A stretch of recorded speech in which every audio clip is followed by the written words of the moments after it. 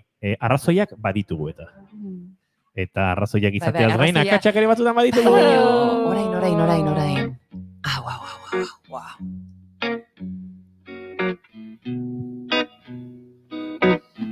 Give me one reason. Tracy Chapman. Ze hona dan, abestia auta kafea. Maitena zoriontsu egin dugu. Bai. Tarte baterako bada ere. Aizu, katillo izuk ekarri zu edo, mentxe? Hori lapurtu indu. Hemen zeon, eta mendik aurren erea da. Oi, ezakit banik. Give me one reason to stay here, and I'll turn right back around. Give me one reason to stay here, and I'll turn right back around. Said I don't wanna leave you lonely. You gotta make me change my mind. Baby, I got your number.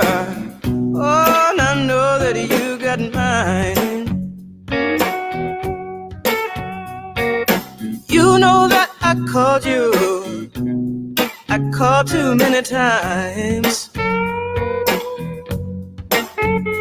You can call me, baby. Esandakoa, martxan garela, arratsaldeko 4:12 bigarren kafea, naiz irratiaren sintonian gara, zuzenean, baita streaming bitartez, gure Facebooken, naizen Facebookean, Periskopean, YouTubeen, aukera asko dauzkazuegu jarraitzeko, grazieten dio Periskopek Dona Peianizi.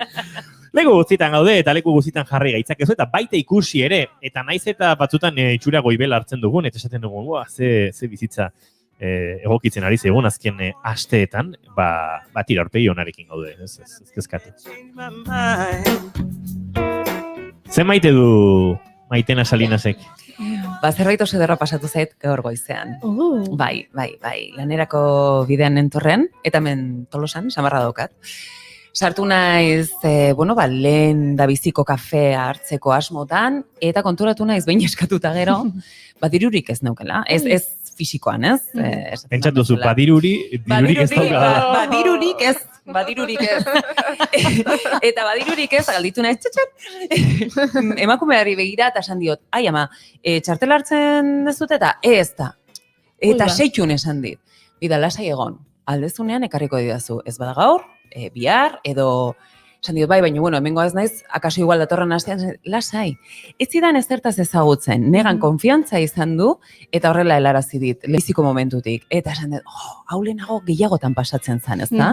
Beraz, esperantza eta bizipoza eman dit, eguna horrela hasteak. Eskerrik asko emakume horri. Bai.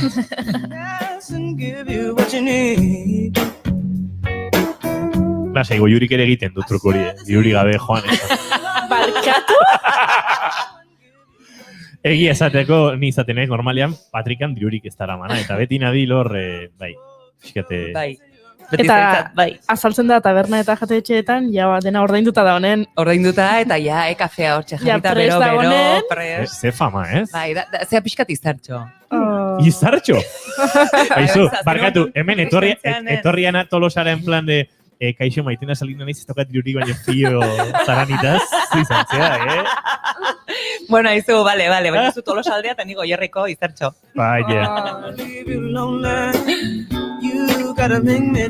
Gure izarra goiuri Ezeiza da, eta bere maitu dut entzun nahi dugu.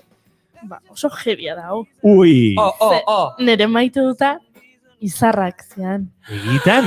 Eta bota indeu, aurreko eguneko movida hori berriz ere pasatu da? Zuek esan zenuten hitz raro eta luze hori? Nola zan? Nama no me ikapilla. Gero berria, kosta iten zeigu ikastea, Izarrak, aipatu nahi nun. Mami laten itapei. Bai. Zerbait asmatu etor. Baina, izarrei begira egotea, izarrak ikustea, izarren argazkiak, izarren formako gauzak, izarrak asko gustatzen zaizkit. Bereziki, gauetan izarrak ikustea, baina, izarrak maite ditut. Eta badaukat aplikazio bat mugikorrean, jartzen zula lazerura begira mobila, eta esateizu ze izardian, eta zea izan ikusten, eta izarrek asko gustatzen zaizkit.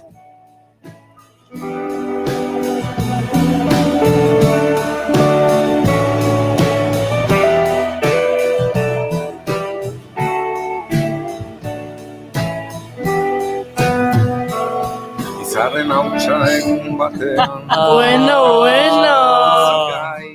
Hautsartatikan uste gabean, noizbait ginaden. Laua maite dugu, baina Ruper Ordorikaren bertsio ere ikaragarri.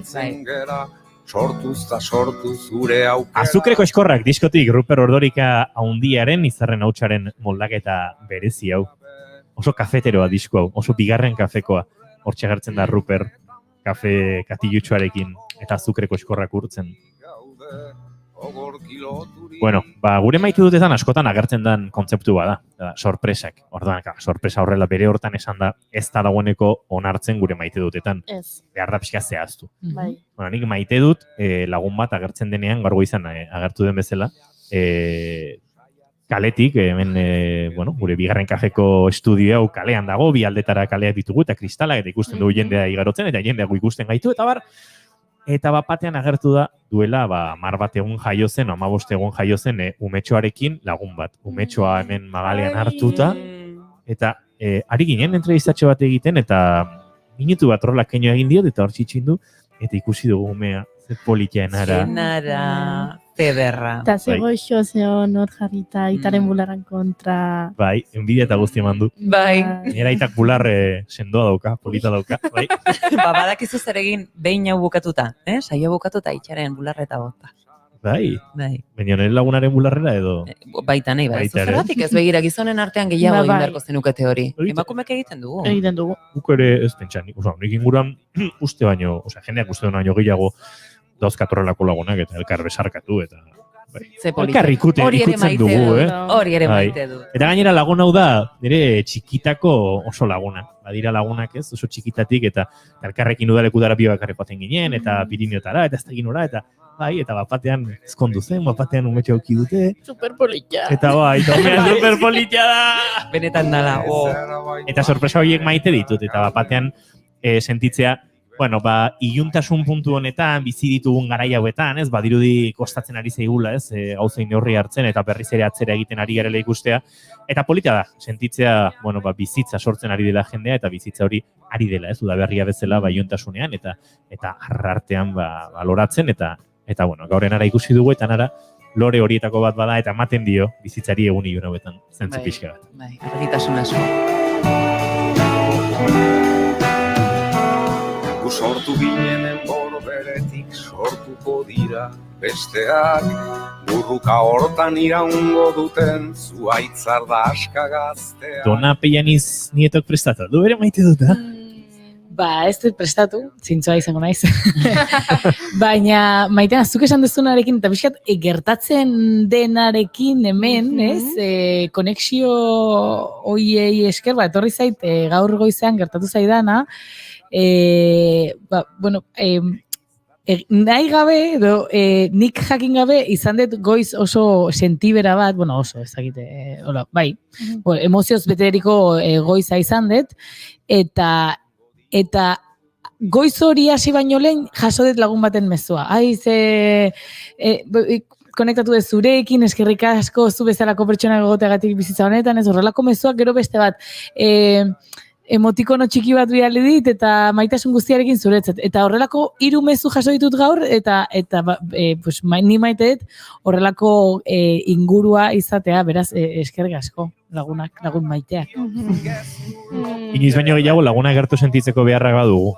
Elkar gertu sentitzeko beharra badugu, naiz eta badirudin gero eta zailagoa izango dela, eta gero eta zalantza gehiago ditugula egin ez dezakegun guzti horren inguruan eta kultura ere, eta guri oso gertutik geratzen zaigun kulturaren arlo zabal hori, badabilez, ezinbestean zalantzaz josita, atzo aipatu genuen momentu historikoa bizitzen ari zela Kursalen 4 egunetan jarraian 6 kontzertu ari zelako eskaintzen izaro, eta gaur goizean, azken neurriak ezagutu ditugunean, jende asko hasi da bapatean zalapartak eta galdezka ze gerta daitekeen, sarrera hoiekin Donostiara bere herritik atera ote daitekeen, ezin ote dezakeen, eta zalantza asko dauzkagu. Bai. Honek ez dauka esanka eta ez buru. Ez, eta gainera, saiatu gara konsulta egiten, eta Bai, informazio zuzena izan. galduta gaude.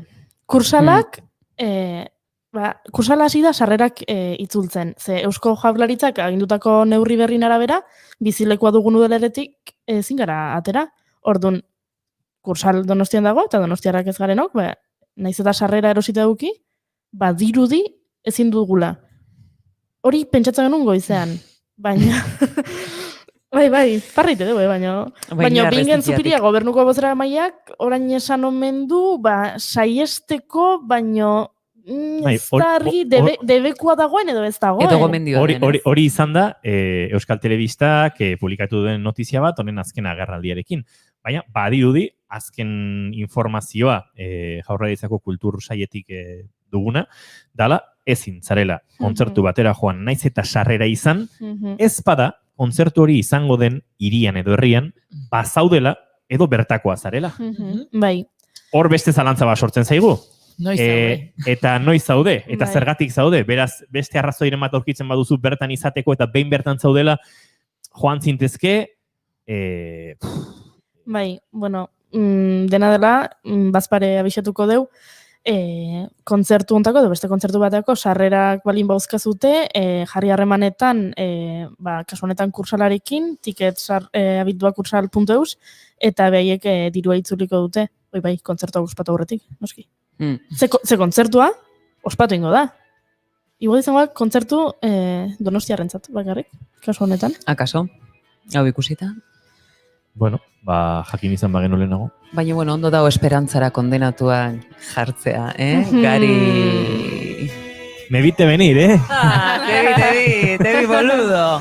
Kepa Arrastiren bitxi irakurri nahi nituzke gaur ikusi ditut azken egunetan publikatu du Kepa Arrasti aktore eta, antzez lan ekoizle gidoilariak. 10 emanalditik gora egin ditut azken 2 hilabetetan guztietan agortu dira sarrerak. Ikusi dut jendea musukoarekin. Ikusi dut jendea osain txarreko gelo horrekin eskuak garbitzen. Ikusi dut jendea segurtasun distantzia deitzen dioten hori errespetatuz esertzen. Ikusi ditut antzokietako teknikariak emanaldi aurretik besaulkia desinfektatzen, programatzaileak eserlekuak berrantolatzen, eta hala ere berriz horrela. Gero argazkia ateratzera etorriko dira. Eto bestelako desesperazioekin ze bost importa zer infernuak dena da zer nahi gozea detuain garaipenik eta galtzekorik jabe esperantzara kondenatua eskuta begiz kanpoko Hori besterik ezigu geratzen eta esperantzara kondenatuak gaude. Beti, eta esperantza gaina aktitude bada, eta, gertatzen dela, aurrekoak ere, egin zuten, bere gara ilunak ere pasatu izan zituzten gure arbasoek, eta hemen gaude beraz, aurrera, eta batu besteari goxo emanez, kariño gehiago behar dugu, goxe, bai. Emozionalki garai erresenak ez dira izango, ez dona? Jende asko galdetzen dizu hau eta beste, horrela sentitzen naiz, ez da gertatzen da? Komentario agentzute ditut bai. Gertatzen da, nik beti zaten ez, beti gaude emozionatutak, emozioak hor daude, eta egunero milaka emozio bizitzen ditugu. Zer gertatzen da? Emozioiek intentsuak, biziak direnean, kontuatzen gehala, ez? Orduan, garaio honetan, emozioiek biziagoak izaten dira. Segun pertsonaren arabera.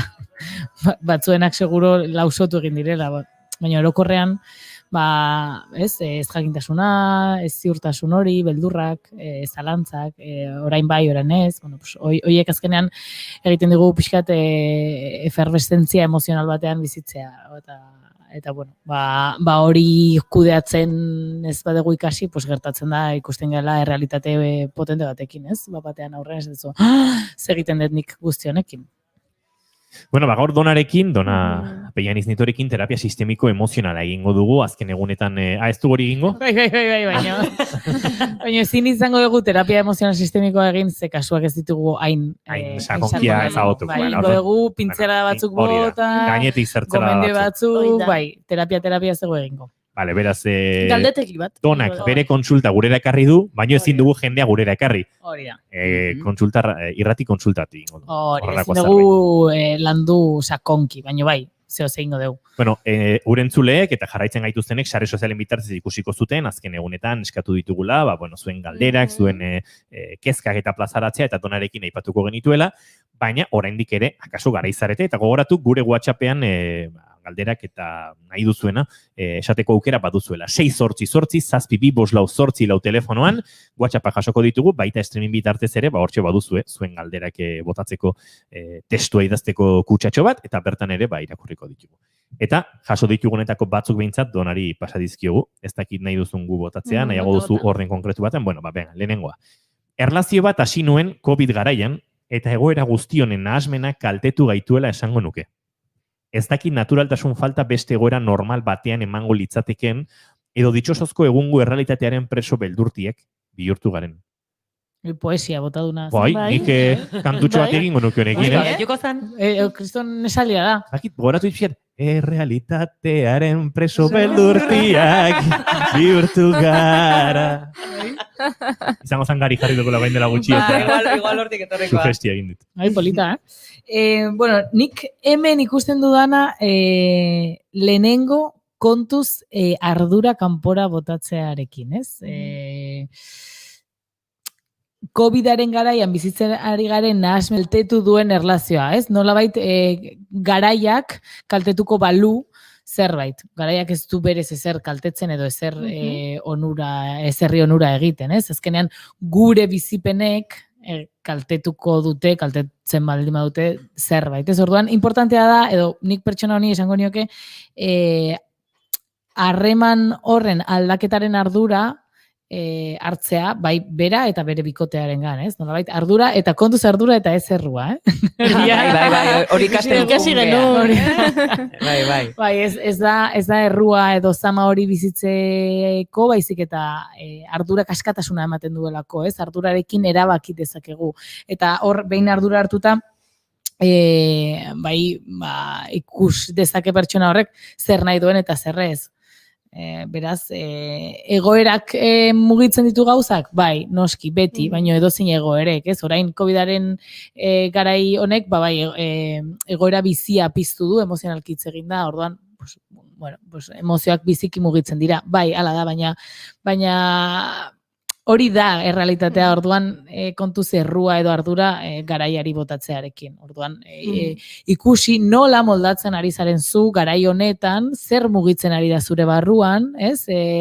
Beldurra pizten zaizu? Bale, beldurrari eutxi eta jakin beldurra ez ziurtasuna dela, orduan, zerk ez dizu ziurtasuna ematen, zerrekin ez zara ziur sentitzen, ez? Ze behar dezu ziur sentitzeko, ze behar dago horra setu gabe.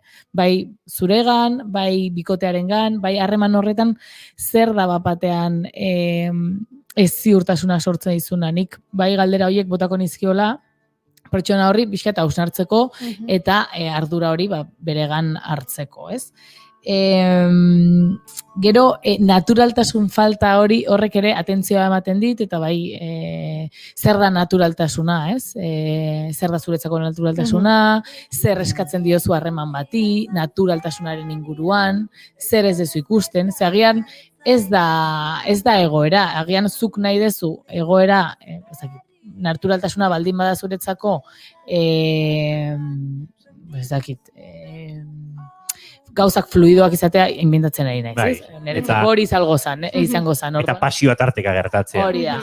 Ez esforzatzea gauzak, ez esatea, orain elkarrekin mazkaldu gara dugu, orain maite zaitut, orain musu batzuk, eta orain ez dakize kontatzea izot. Hori nahi badezu, era fluido batean, komedietartean gertatzea, eta hau da, nik botatzen dudana, agian ez da pertsona horrek bizitzen duena, hori baldin bada, ez da egoeragatik, edo bai, ez dakigu, baino agian da harreman hori nola eraiki dezuenagatik, ez? Edo bikote hori ez delako horrela, Edo espektatibak. Edo zu etzara horrela, edo ez da suertatu, edo hori nahi dezula, ba hori egin, naturaltasun hori sortuzuk, eta bestearengan zer mugitzen da hor, ez? Nolabait, bueno, nik gauza horietan fijatu naiz pixkat galdera horretan edo komentario horretan, ez? 3 puntu horiek ikusten ditut eta hor jarriko nuke fokoa. Gero, jakinda hor fokoa jarritak beste galdera batzuk sortzen direla, baina bueno, pertsona horrek agian ja pixkat introspekzioa egiten baldin badu, agian erantzunak datoz ere bai.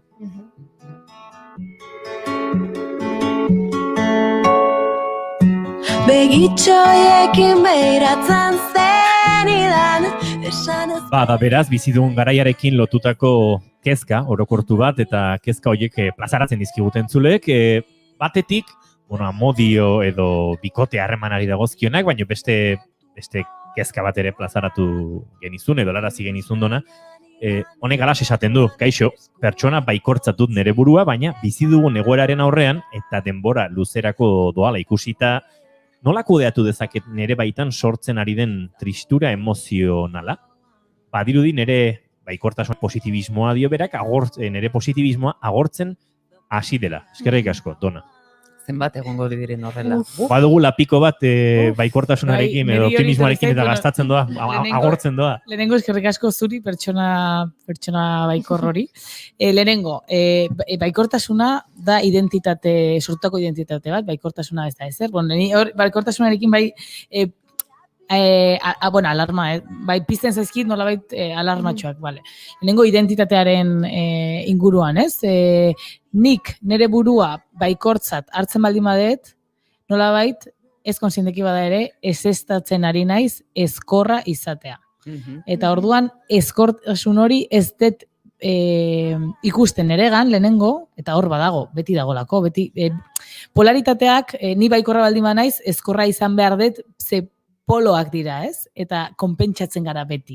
Orduan, baimena eban ere bai nolabait zure ezkortasunari, karo, bestela, ezkortasuna sentitzen dugunean, hori sartzen dugu tristuraren kutxan, beldurra, amorrua, gorrotua. Emozio on eta txarrak sortzen hasten gara, eta hori ez da egoki, ez? Berriz ere, badazpadanik beti botatzen. Ez dira existitzen emozio onak eta txarrak, baina nik baldin baduakat nere burua pertsona baikortzat ez beti adezten diot gauzei alde ona, eta badute, baina igual batzutan ez dut nahi, edo ez dugu nahi, edo ez diot ikusten, eta hori ez da ezkorra zarela. Bueno, edo bai, berdin du, baina permititu alde hori ere baiza. Triste zaude, hori ez da ezkortasunaren berez definizioa edo alde bat. Da, zure parte baten zatia, eta importantea da hori barneratzea. Zure lapiko horretan, ez? Ni pertsona honi esango dion, zuk nolabait, Asensio zuk esaten zen moduan, zer dakagu lapiko bat baikortasunana, ez dakagu ezer, berez, ez dakagu gu sortzen duguna. Baina pertsona horren, lapiko horren barruan, badago baikortasuna eta badago eskortasuna, badago poza, badago euforia, badago maitasuna, badago gorrotoa. Eta balantza hori beti ez dago toki berean, ez? Ez, oso gutxita. Gainera hemen autoetiketa bat ari gea, ez? Zenbat aldiz izorratzen digun kanpotik jartzen dizkiguten, ez? Etiketak, baino zenbat jarratzen ditugun gure buruari. Bai, guztian, bai. Gehiago akaso.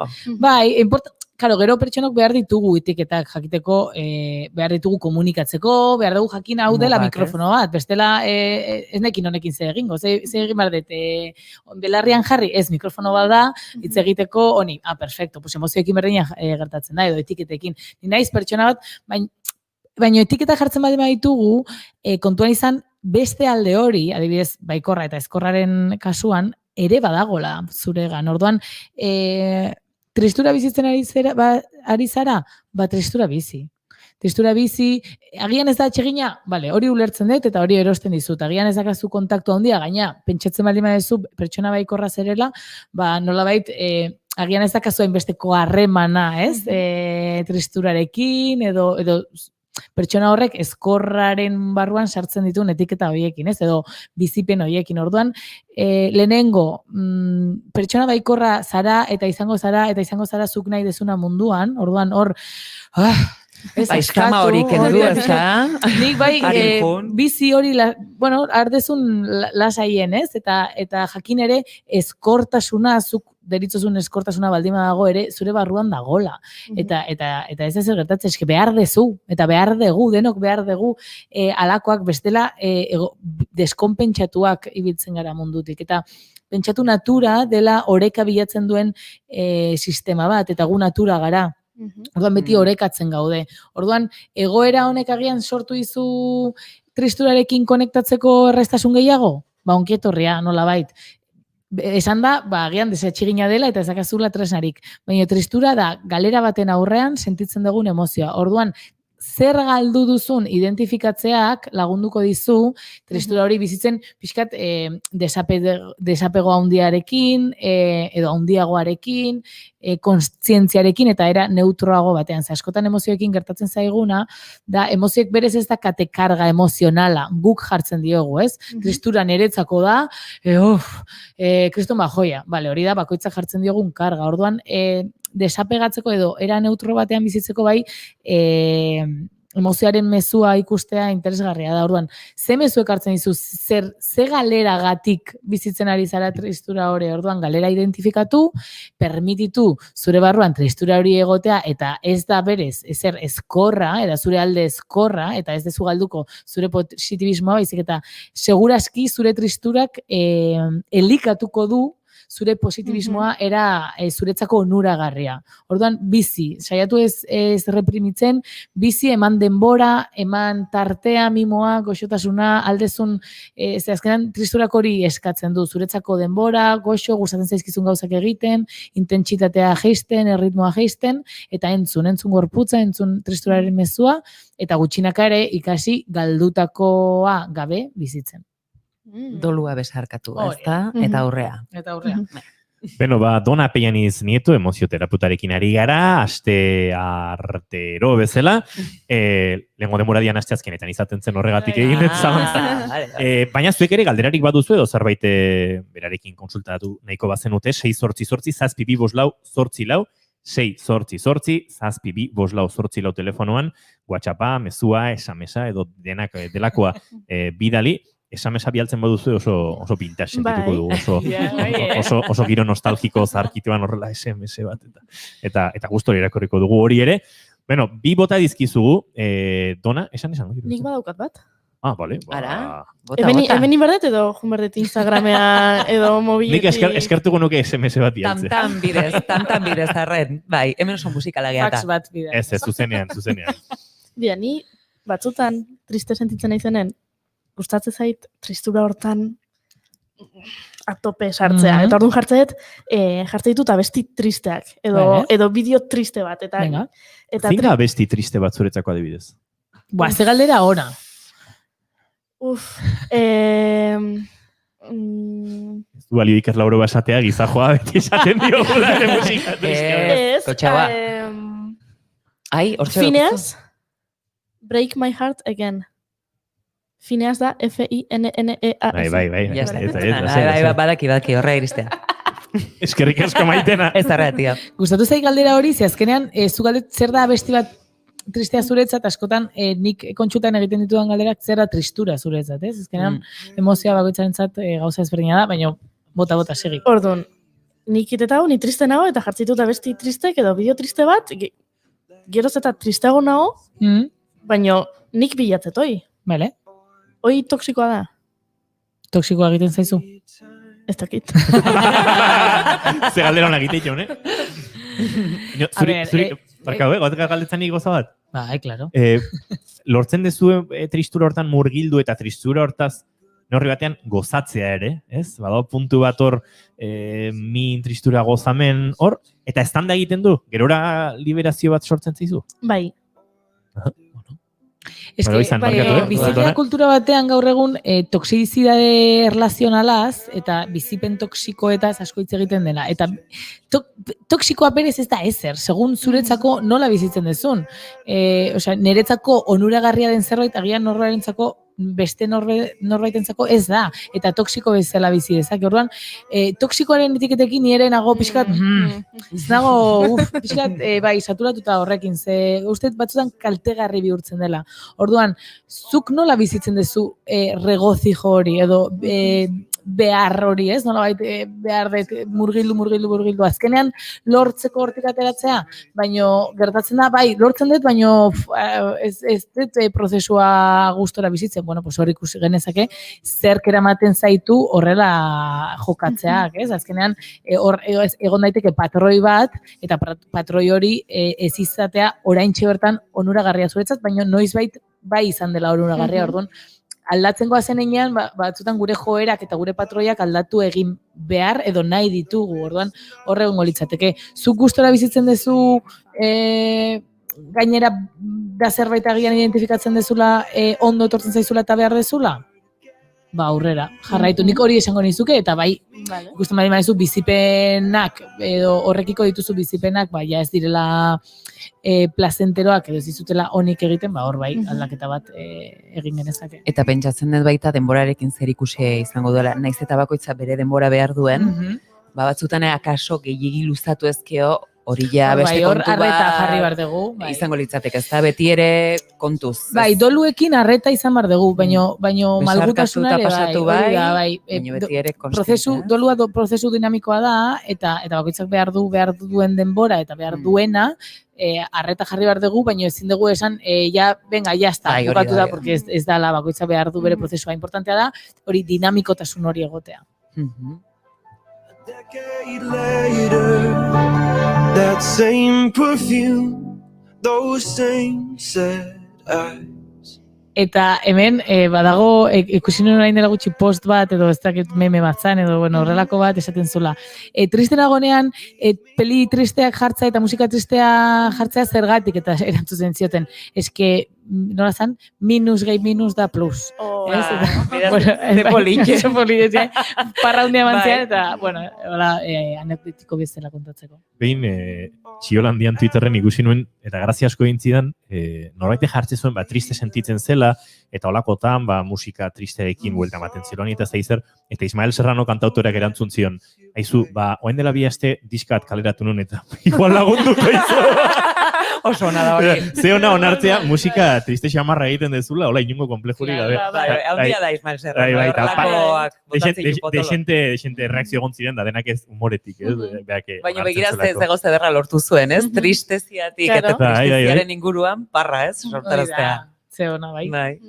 Beno, ikasten ari gara askotonarekin, eta nik uste bere gomendioetan errepikatzen den kontzeptu bat dela, zuzenduko diazu bestela dona, baimena eman behar diegula emozioari, ez? Edo emozioi baimena eman behar diegula, igarotzen utzi, horri ateak ez itxi, ez saiatu horre gotortzen, eta kaso bizi ditugun garai hauetan, inoiz baino gehiago, baimentxo eman behar diogu gure buruari batzutan, arraro xamar sentitzeko, tristezia puntu bat izateko, ez, horren inguruko, olako erreaktibo xamar egon beharrean, ez, pixkat, gauzak igarotzen, gauzan jari hori gertada din utzi beharko genuke?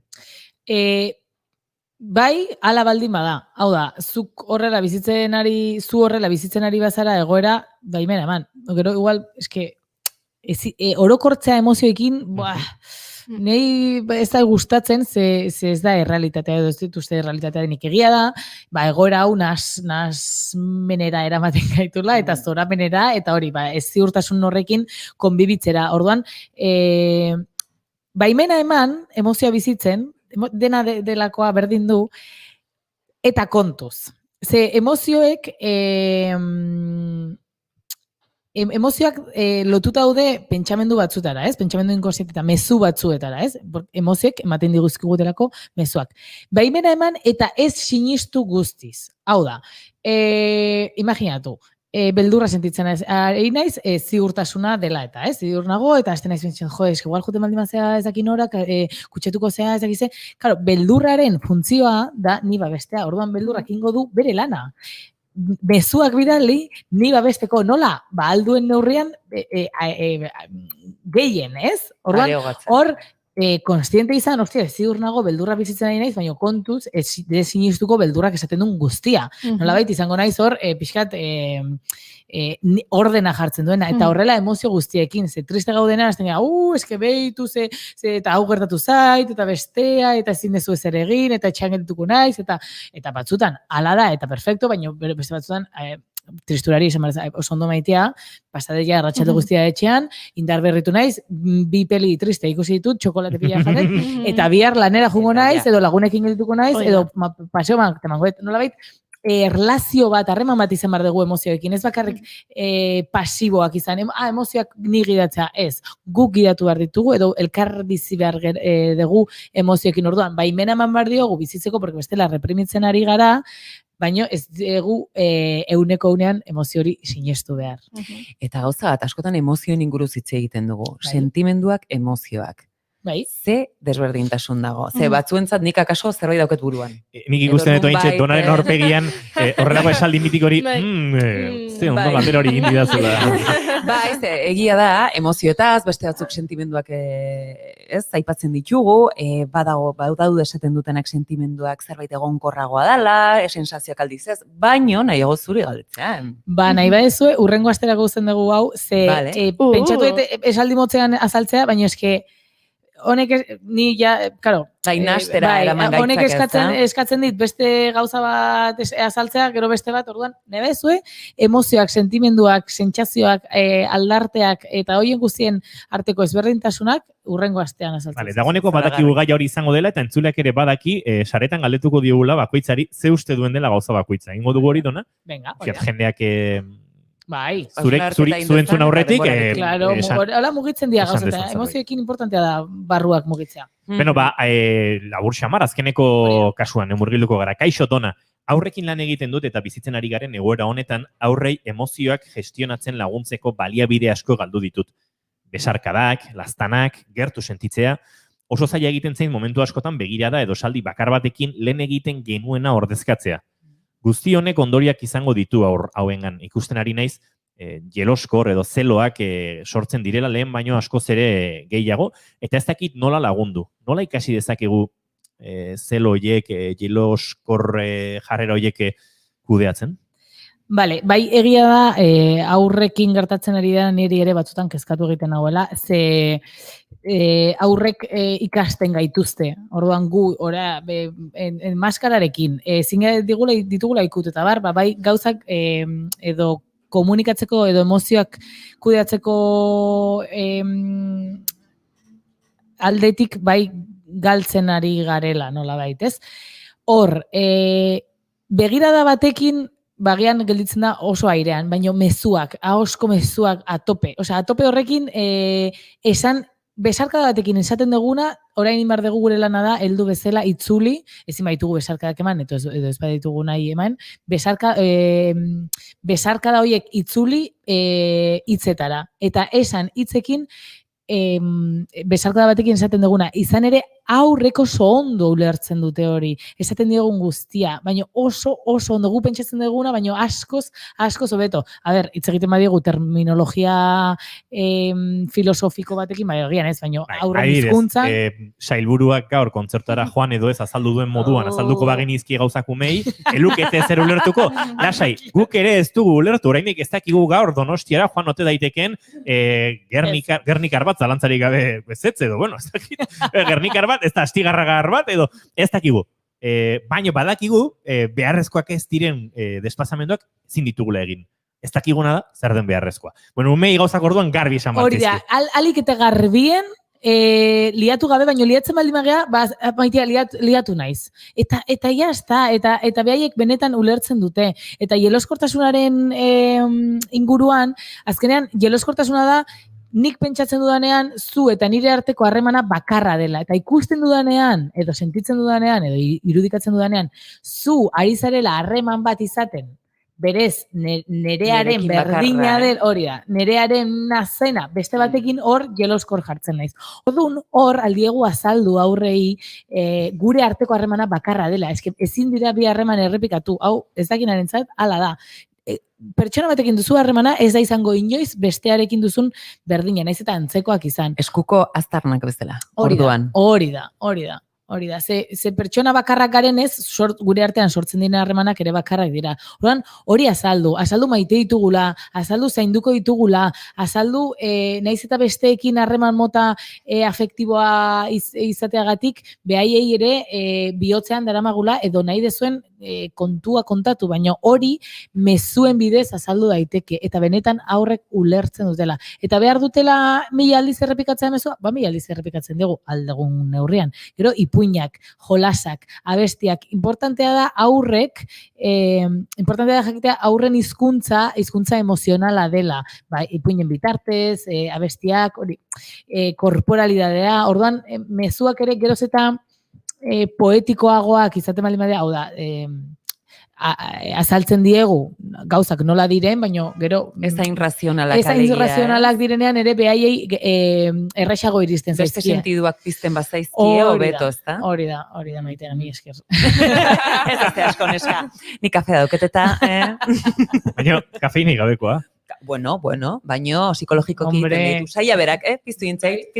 Guk ere bagenuen tarte bat, nola zen, kafeinarik gabe, izena zuen, ostiraletan umeekin egiten genuena, baina aurroten Donostian hasi, Tolosara etorri, eta oraintxe bizi duen egoera honekin ikastetxetan dagoen, ez dakit, denankaz gora dagoela ikusita, pixka bat atzeratzen ari gara. Baina umeak izango ditugu, eta badauzkagu ideiak umeekin hemen, jolasak, gauzak, TikTokak eta denetarik egiteko.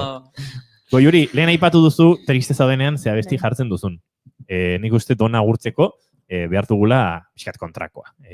Hola, poz giroan edo rollo na sortzen dizun. Bale, sabezkizut bi eta aukeratu zuek bat. Bale. Biak dia oso mitikoak, I feel good. James Brown. Edo, ya está. Ain't no mountain high enough. Ai, bigarrena. Marvin Gaye. Ai, temazo. Biak die. Baina egia da, agian akaso bigarrena. Bai, niri ere. Ai, zerbait badu. Inigo lehenengo nahi. Ez da inzuzena. Bai, lehenengoak askoz rollo beha sortzen du. Ez, bigarrena oso. Eta zer esaten duen ere, Claro, baina baitu ze polita bakoitzak, bizitze ditu, bakoitzaren erara. Gaina listen, baby.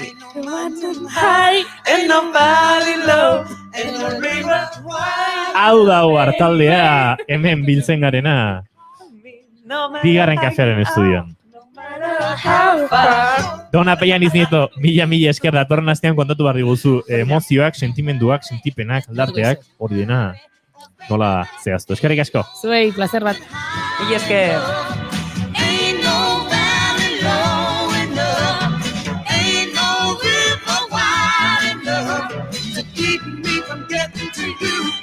Remember the day I set you free. I told you could always count on me, darling. From that day on, I made a vow I'll be there when you want me some way, somehow.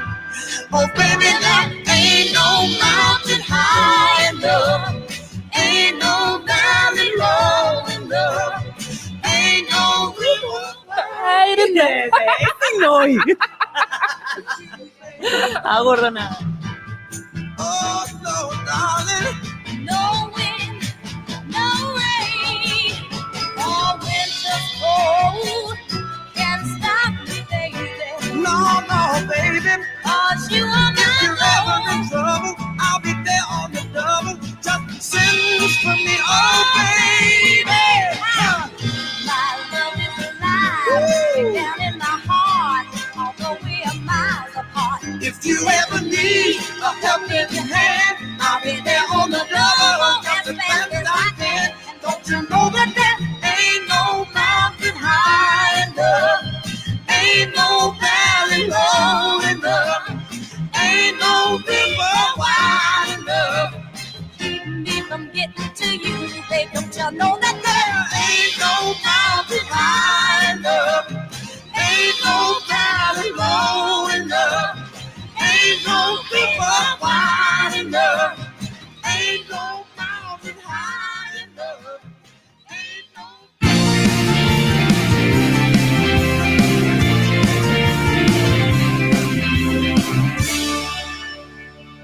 Emaiozu bigarren aukera bat egunari. Naiz irratian, bigarren kafea. Pandemonioa. Podcast plataformetan entzungai. Naiz irratia. Gaur pandemonioan Ibai Luke. Birusak berak, konfinamenduak edo oraingo normaltasun honek.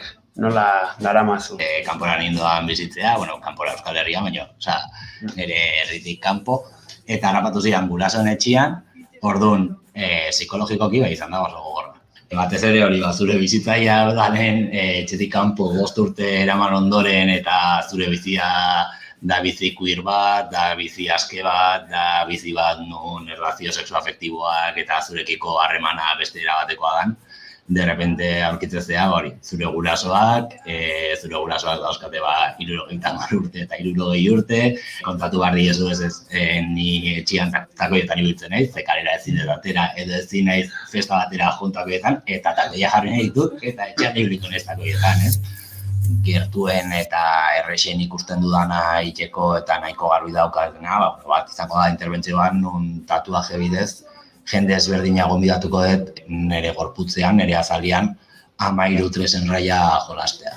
Eta, hau izan da pixka bat pandemia egoeran, izan dit nire denbora, ez? Eta pentsatzeko, hau da, ni zer egin nau hola izatea, zergatik naizola, zergatik ditut X konportaera, kanpotikan jasotzen dituten input batzuei, edo jendeak dauzkan nirekiko harreman batzuei, eta zergatikan daukat nik horrelako erantzuna hoiei, ez? Aldatu da bisibilizazioa alde batetikan.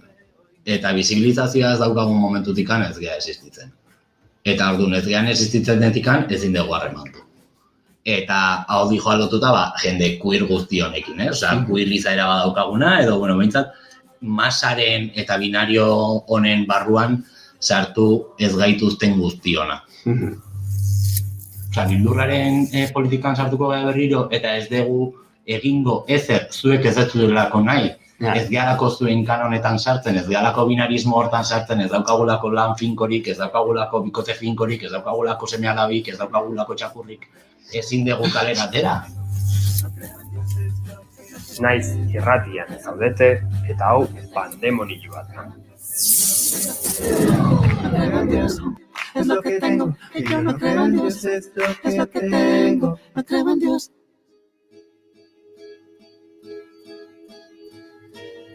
Pandemonioaren zati bat ari ginen entzuten, bigarren kafean, naiz irratiaren sintonian arratsaldeko 2 minutu gutxiago, eta gaur sarreran ere aurreratu dugu, gurekin behar genuela. Gaur gainera urteak betetzen dituen gizon bat, atzo ari ginen, efemeridei begira, eta, sareak horrelako gozak txibatzen ditu, eta batean. Bai, zebeak ez zigun ezer komentatu. Ez, eta nik uste nuen pasta batzuk edo karri bartzitula, baina hori ere ez du egin. Gaur idazle desenden jaiote eguna bada, Euskal idazle desenden jaiote eguna, eta tartean Juan Ignacio Artxogarena. Bera ere, aipatu dugu, gaur estrenatuko dela kolaboratzaile gurekin, eta ondo bidean 15ean behin, edo batzutan akaso orden hori gehiagin mantendu gabe ere, izango dugu gurekin. Eta zertaz hitz egiteko, guk momentuz izena jarri diogu, berak jarri dio gainera. Ilunak argitzen, tarte honi asera emango diogu, saiatu gara giro nordikoan folk musika bilatzen, baina uste dut berarekin gaur bikingoen inguruan, bikingoetako batzu eta zariko garela bereziki, normandoetaz, edo daniar diren angloetaz, hor kontzeptu asko daude eta uste berak argitu barko dizkigula. Baina aldez aurretik, zorionak bai, baina pastarik ez duzu ekarri. Juan arratsaldeon. Markamenik ez, aitzegik ez. Urrengo aste harten ekarri. Igual digu. Baina ekarri, egunen batean ekarri. Aizu, ekarriko txeguk. Nik esan nion? Arrazoi. Ik ekarriko txuko nik. Eta, ulertu nun, ekartzeko gatu zala. Hor ondo bazkalduta, etorri nun. Madalena bazezkia hona izan ezkio. Aipatu dugu, normandoak eta bere misterioa Euskal Herriarekin bikingoek bazutela alako lotura. Akaso ezertan hasi aurretik, Juan Ignacio, kontzeptuen arteko argitze egin behar dugu bikingoak, normandoak, angloak, dena ez da gauza bera izango, edo bai... Bikingoak da normalean erabili izan den hitza, ez da? Ez da bere garaian erabiltzen zen hitza, iparretik etorri ziren jende horiek iristeko, beste modu batean. Gero, esan beharra dago, bikingoak dana bat bezala ikusten ditugula, baina naiz eta alkarren ondoan bizi, bakoitzak bere bidea hartu zula. Ez da, Norvegiakoak Islandialdea jo zuten, Daniarrak eta Suedia hegoaldekoak Britaniar irletara eta gurera, Suediako ekialdekoak Errusialdera, eta bakoitza bere aldetik ibili izan. Hemen Euskaldunak tribu asko, 7 tribu egokean bezala, haiek ere bakoitza bere aldetik ibiltzen zen. Ez zuten batasun bat, erabateko batasun bat. Misterioa esan dugu, badaola misterio bat, ez da? Batez ere Euskal Herrian denbora gehiagi iraunez, baino aztarna desente utzi zituztela. Hori da misterioa.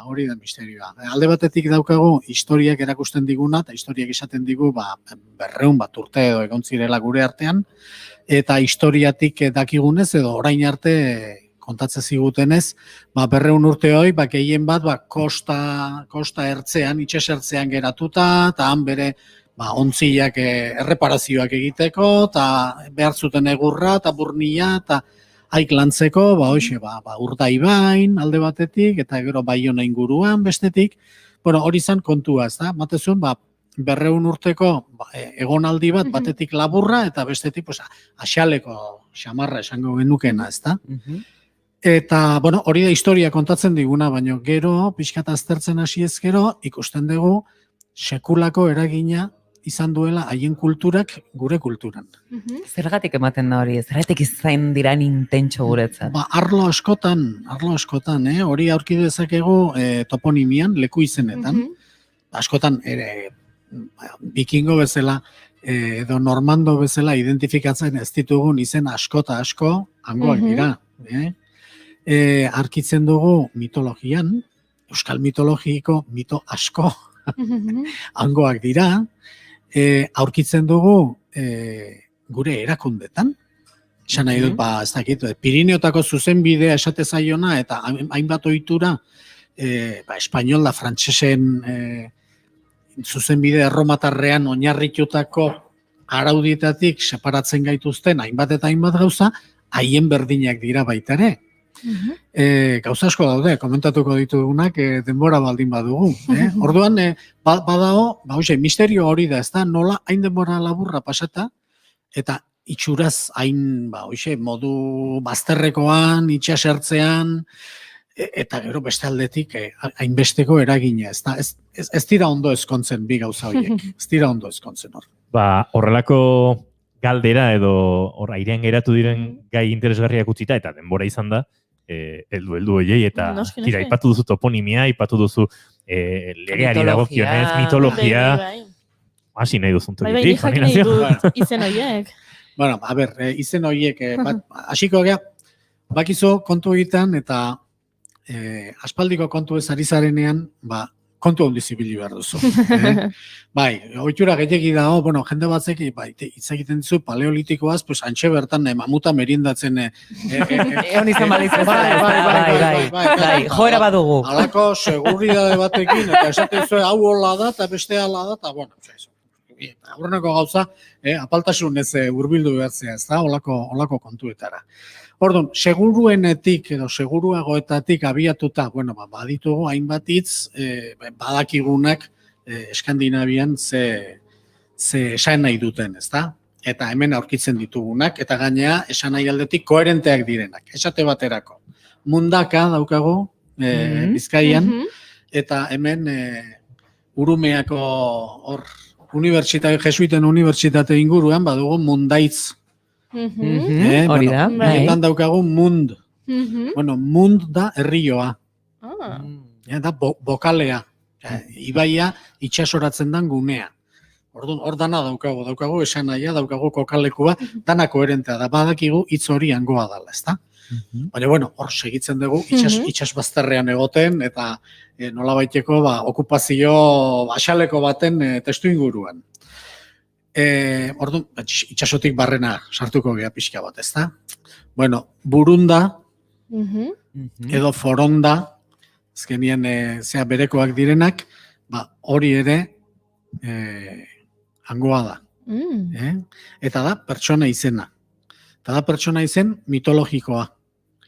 Eta da, patxi errementariari bizitza edo gorputza ematen dion errementari mitologikoa. Eskandinaviako mitologiako errementari horrek Völund du izena. Eta V bat, hemen V-ik ez daukagunez, V bat dagoenero, ateatzen da B bezala batetik eta F bezala bestetik, ez da. Hoi badegu, borunda eta forondakin bezala, badegu pildain eta fildainekin, eta badegu fustinan eta bustingorrikin, eta olako, errexamarrak dienak, V-ek beti hori egiten duelako, ez da? Hor ikusi ditzakegu horrelakoak. Gero besteak ditugu, arotz izena aldamenean dutenak. Arrotza da, estrangeroa. Arrotza. Arrotz edo arrotz. Orduan, toponimian aurretik izen bat eta gero arrotz daukagunean dana juntu, badakigu, hor dagoen izen hori, kanpoko norbaiten izena dela, ez da? Hor daukagu, beste sorta bat. Uztarrotz, esan dezakegu, konturatzen zeate, esaten nahi nahi azken izenak ja, itxasotik urrun xamar dauela. Urrun xamar dauela. Ez du esan nahi, arrotz guztiak bikingoak izan daitekenik, esan nahi dut, arrotz gehiago etorri dira frankoak, etorri dira, eta hori izen generikoa da. Danak ez dute bikingoak izan behar, baina horra saltzen dien batzuk, amarotz, urruti ez daukaguna, eta, bueno, generalean, arrotzekin lotuta daudenak, osor, aukera asko daude, kanpotik etorritako norbaiten izena topatzeko.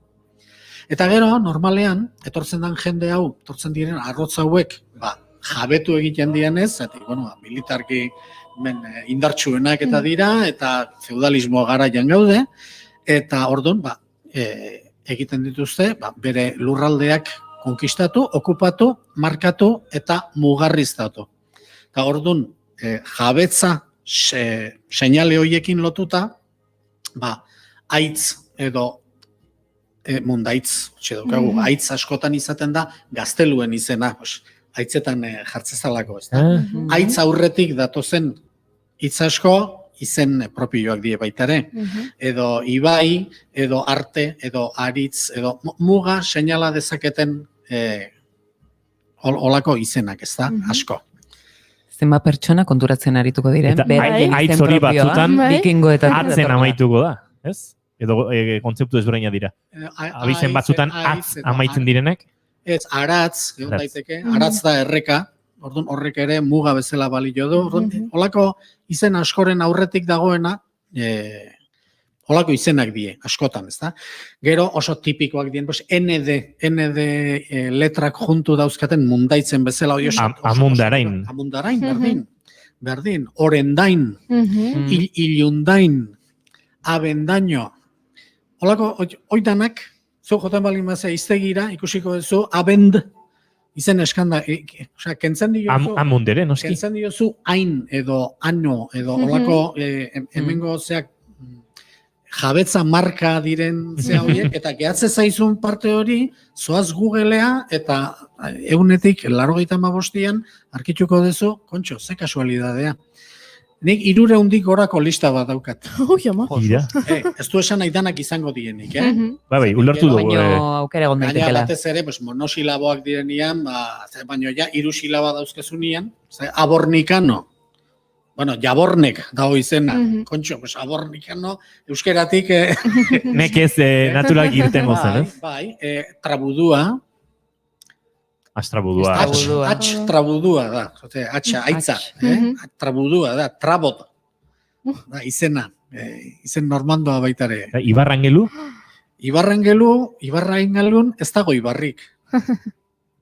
Ez dakit ezagutzen duzuen, baina ez dago ibarrik Ibarrangelun. Bueno, horrek aprotxatzen dugu, saltatzeko, beste arrotz esan dut, gauain bestea da angelu. Angelu da, eta toponimian ikusten dugunez, garaiko euskaldunek normando hauei eman zieten izena. Hortxe daukagu, bakizue, Baionan egon zirala, Baionan ondoan daukagu angelu. Angelu da, jende hau asentatu zen lekua. Eta gero dauzkagu, Ibarrangelu, Ibarrik ez da ona. Daukagu Aperrangelu, Aperri bai bezala, pues Paseo Nor Aper izeneko norbait, ibai batekin bere muga jartze zuena, eta Aper Angelu, alegia Aper bikingoa, edo Ibar bikingoa, zatik Ibar ubekin, badakizue, izen Eskandinaviarra dala. Bueno, Ibar Angelu hori da, Ibar bikingoa esan nahi du, Ibar Angelua. Ara. Eta horrelako, bueno, mordo bat daukago, mordo bat. Eta mitologiari dagokionez? Bueno, Sugar ez omen da ingureala? Ez, sugar bada. Agurea da, bale. Baina mitologia Juan Ignacio Arteagaren zera. Gairik gogonetako, gustokonetako da. Oso gureak, oso guretzat ditugunak, pues bai badirela. Mateo Txistu, Eskandinaviar legendatatik ekarritakoa da. San Martin Txiki, Basa jaunei, bakizue, historia ez da, bota hundiak jantzita eta gari alepilaren gainean salto intzuna, eta hori ere Eskandinaviar mitologia da. Erromatarrek hemen pasazuten 500 urte, ez da? Gainea ez hartzean gehatuta, jaunda jabe, zituzten autopistak, zituzten... Bada oraindik pentsatuko duenik erromatarrak hemendik igaro etzirenik, ere? Bai. Horrelakorik izango da, Egongo da oraindik, bai. Eta Iruñan egon ziren, eta Beleian egon ziren, eta egon ziren, eta Arditurrin kriston mehatzeak antolatu zituzten, eta hauta bestea, baina euskeraz ez dago Jupiter hitzak utzitako, ez dago? Ez dauka euskerak, eta esatezu jorin, hainbesteko eragina, eta baina Odinek utzitakoa badu. Odei. Daude hola. Odeia, berez da, bueno, laino, ekaitz lainoa, esate zaio, edo zeruari, odeietan, ataun inguruan eta bendikan, odeietan, esan nahi du, zeruetan. Eta Odinek utzitako erentzia da, eta Jupiterren zea bera da, baina Jupiterrek ez du utzi, eta Odinek, bai, tiek gauza harrigarriak, ez? Osea, teoriz, historiak ikusten digunez, Erromatarrek Jesukriston eragin eduki zuten, denbora pila pasa zuten, besteak oso axalekoa, baina gero ikusten duguna ez da hori. Eta hori bada misterioa, baina misterio hori zergatik gertatu den ere, ez dakigu, beraien gizarteratzeko moduagatik, elkartrukiak nola eman diren, edo? Bueno, hori zan, nik gauza horiek zenbat eta gehiago horkitu, ordun eta harrituago geratzen nintzen. Gauzatxo bat esan barra dukagu, akaso norbait hasi dantzuten tarte hau, eta ez da ulertzen ari, normandoen inguruan ari gara, bikingoen inguruan ari gara, eta eurek Euskal Herrian izandako garai ez luzeegi hartan utzitako aztarna guztien inguruan, eta batez ere, mitologian, toponimian, Juan Ignacio Artxuagari zegu kontatzen, eta horregatik galdera, nola da posible, nola gertatu den hori? Segitzen dugu igual, eraginaren atalau bukatzen ez da, esate baterako oso hemengoa dugun eta inguruko eskubideekin bat ez datorren legeetako bat edo ituretako bat da etxea premuarentzat geratzea, maiorazgoarentzat, etxeko zarrenarentzat. Etxea, bere lursailekin ulertuta, ez da zatitzen. Ez zatitzearen kontu hori dago Eskandinavian. Berdin. Baten bat aserretzen nahikoa, Bueno, batzutan egia da informa... Bere sinismen guztiak erabiltzen. Dena golpetik austea ez da la erresa. Beste bat, udalitza oso kuriosoa da. Zatik, udalitza dago Eskandinaviarrak ibilitako toki guztietan. Eskozian dago udal hitza, eta Suedian gaur egun odal esaten da, baina bueno, gauza bera da. Eta zer da udal hitza? Udal lurra da feudal lurrari oposatze zaiona. Alegia, Erdi Aroan eta Indo-Europarren eskutik badago ustea, jainkuak emandakoak direla gauzak, jainkoak erregeri ematen dizkio, eta gero zure lurra baldin badaukazu erregen bidez etorri zaizu jabetza hori. Beraz, zerga ordaindu behar diozu erregeari. Nolabait danak maizter gara, ez gara jabe. Hori da jabetza feudala. Bai, hau zurea da, baino jainkoa eta errege bidez etorri zaizunez ordaindu egin behar duzu zerga. Bueno, udal jabetza da bide hortatik ez datorrena. Udal jabetza da zuzenean zurea dan jabetza absolutoa, zure arbasoak betidanik hor bizi izan diralako. Orduan, Eskandinaviarrak ibilitako tokitan eta udal jabetzaren kontu hau daun toki guztitan, aurkitzen dugu erdiaro osoan zehar eta baita aro modernoan sartuta ere, hemen aurkitzen ditugun histori berberak, hidalgiaren ingurukoak, aintzinatasunaren inguruko eztabaidak, berdin toki guztietan, bai Eskozian, bai zeatan, eta dana zer da? Pues, hau, hemen oso antzinakoak eta bedan noiztikan datorren hemen euskaldunak aspaldikoakean edo ezkean diskusioa. Eta zergatik datorren. Azkenien diru kontua da. Eta hemen udala da herri jai esate zaio, ez da? Hiribildua edo esaten diogu udala. Baina zertziran hauek, hiribildu hauek, udala zertzien sortu zienian. Erregimen fiskal bereziko tokiak. Erregeak onartzezuna zergari gabekoak izatea, populatzea interesatzen zaiolako. Horri udala deitzen diogu. Azkenian zergak ordaintzen ez dituen lurraldea, ez da? Bueno, hori da beste. Bueno. Bueno, oain, lehen esan dezu. Bakarren bat asarretuko da. Bai. Hombre, baten bat nik uste dointxe deseroso gongo dala, Hau dana, kopiatu egin degula eta gurea berezkoa ez daukagu. Bueno. Hor ere zerbait esan behar da, pixka bat, hoi ez dugu baina jakingo, eta esango izu zeatik. Ohituta gaude esatea, Euskaldunak ez gara indo-europarrak, ez da? Eta besteak bai. Latinoak indo-europarrak dira, zeltak ere bai, eta germanikoak ere bai. Aiken ditugu etiketa batzuk, ze esango nizuke, tipulan mintzak, ateratzea ituzunean. Euskaldunak indo-europearrak ezkarela esateko oinarri nagusia hizkuntza pre-indo-europearra dela da, ez da? Bai, erabat. Baina, klaro, gero ja, hortik aurre hola kategorizatzea. Tipula, nahi gustatzen zait tipula eta akuarelako ejemplo hau jartzea, ez da? Zu tipula bat hartzezu eta mintza bat kentzen diozu eta ateatzen da oso osua. Azpikoakin enreatu gabe, ez da? Eta kentzen duzu beste bat, eta mintza bakoitza da osoa eta independientea, eta ez dauka ez goikoakin, eta ez bekoakin, ez da interferentzik ez du egiten, ez da? Eta kultura askotan horrela bitzen dugu. Euskaldunak ez gara indo-europarrak. Eta ez da gizen, germaniarrak indo-europarrak dira, eta hori ez da horrela. Gure hizkuntza ez da, baina gero dago, indo-europarra hizkuntzetako maileguz beteta.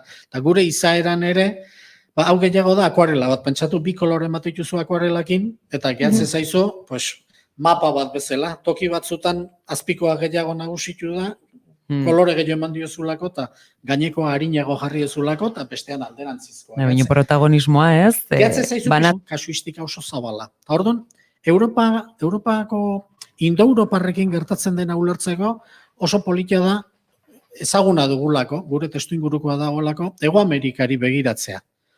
Hego Amerika dana da Hispanoamerika, baina Argentina ikusten duzu, edo Bolivia ikusten duzu, eta ez dauka zer ikusirik aurreko... Entzuten norbaitek esango luke Brasil ez ez da? Eta baita ere esan nahi dut, osagarri indigenak ze pixua dun, zu Bolivian zaude edo Argentinan zaude, eta ez dauka zer ikusirik.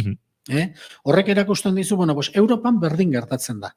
Ez du balio esatea bai, handanak espainolez hitz egiten dutelako, ez, zaidazu konparauz, Argentinak eta Boliviak ez dauka zer ikusirik. Edo Mexikok, edo Yucatanea jutezea, ez dauka zer ikusirik bata besteakin. Europan... Argentina barruan ere, edo Chile barruan ere, iparraldetik hegoaldera ze aldaketak ikusitzak ezun. Orduan, Europan ere, danak indo-europarrak dira, hor...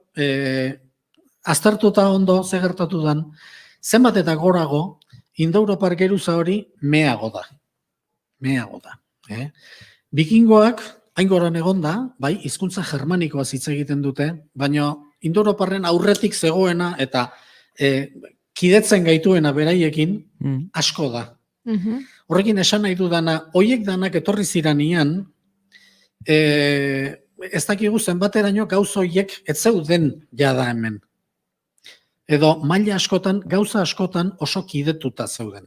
Esan nahi dut, udala, jabetza ez izatea, jainkoa eta erregeren bidezkoa hori erabat anti-indo-europarra da. Hizkuntza germanikoz mintzatzen ziren horiek ekarri zuten. Baina bazuten beste zerbait. Edo zabaltzen zuten.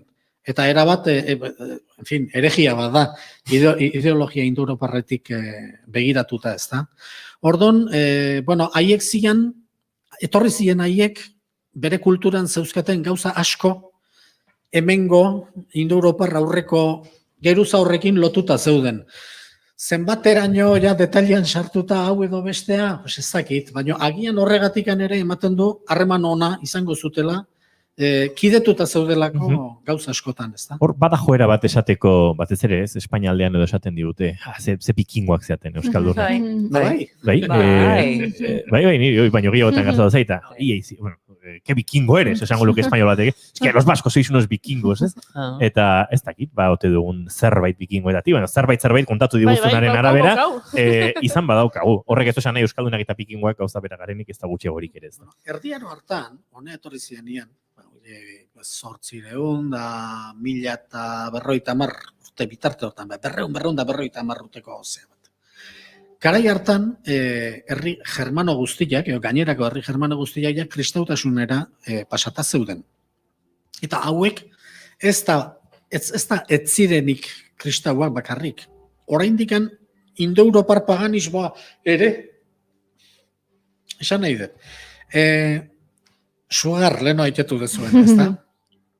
Bueno, sugar da indo-europarren aurreko erlijio, megalitismo garaiko erlijio hortako marirekin eta nekazarien erlijioko protagonista, ez da?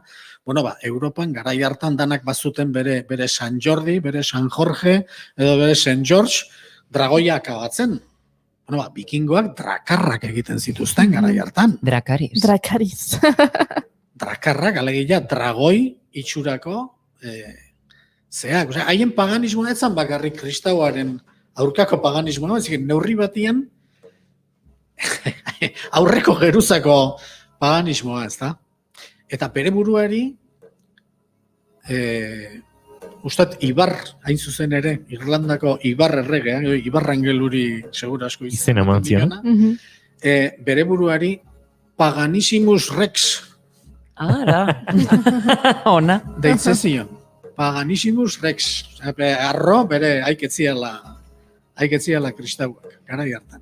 Arratsaldeko 5:23 minutu, Juan Ignacio Artxogarekin Laster amaituko dugu Normandoen inguruan, vikingoen inguruan, eta batez ere Euskal Herriarekin izandako harreman horren inguruan hizketan, baina badugu argitzeko hor beste misterio bat, ADN-aren ingurukoa, edo DNA-aren ingurukoa. Itzein da itzein egea, eta misterioa indigen ez du argitu. Argituko, ote deu?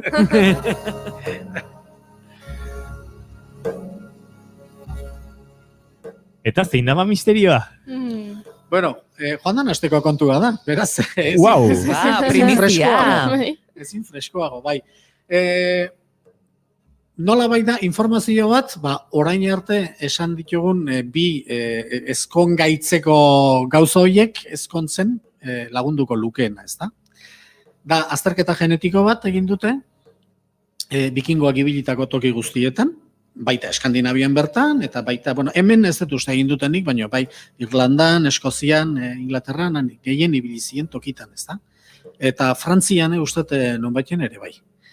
Eta, arkitu dute vikingoen ADN-a toki horietan guztietan, espero zen bezala, baina esperotzena da arkitu dutela toki guzti horietako ADN-a Eskandinavian. Beraz, Juan Etorria gertatu dira. Hartu emana izan zen, sekula baino gehiago. Claro, orduan, Inor pentsalezake vikingoak ona eta bestera joan zirela eta hartu emanik izan ez zutela. Hori oso gizati erra data, hartu eta ematea. Bai, baina, leheno esaten genduna, hone etorri udara pasatzea, edo negua pasatzea, hartu emana hemen, eta berriz alde egin, horrek jartzen dizu, jartze zaitu, asaleko harreman esparru baten aurrean, eta gero hori ez da ikusten dana, ez? Sakontasun gehiago. Orain, datu honekin, pentsatzen hasi zaitezke, hemengo harremana, hemengo jendea area joan, hemengo Andreak area joan haiekin bueltan, umeak egin, ume elebidunak, han azitakoak, hango kultura ikasitakoak, berriz ere joan etorrian gurasoekin eta segitutakoak, hemen bere lurrak eta jarritakoak, baino ez ja arrotz bezala etorritakoa, baizik eta erdi arrotz.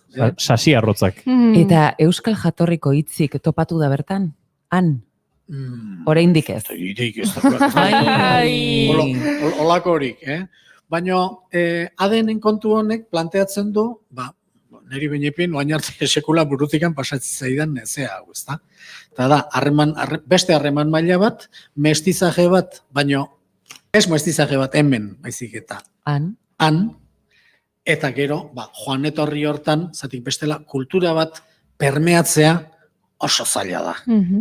Batez ere gu bezalako, edo gure arbasua bezalako impermeablea izan da, ezta? Orduan, bertakoa danian, etortzen danian, kanpoko edukazio batekin, kanpoko teknologia batzukin, aurreratu dago dagoen gizarte batetik eta horrek bai, esplika dezakela, gero bideoiek danak zabaltzea eta sustraitzea, ez da?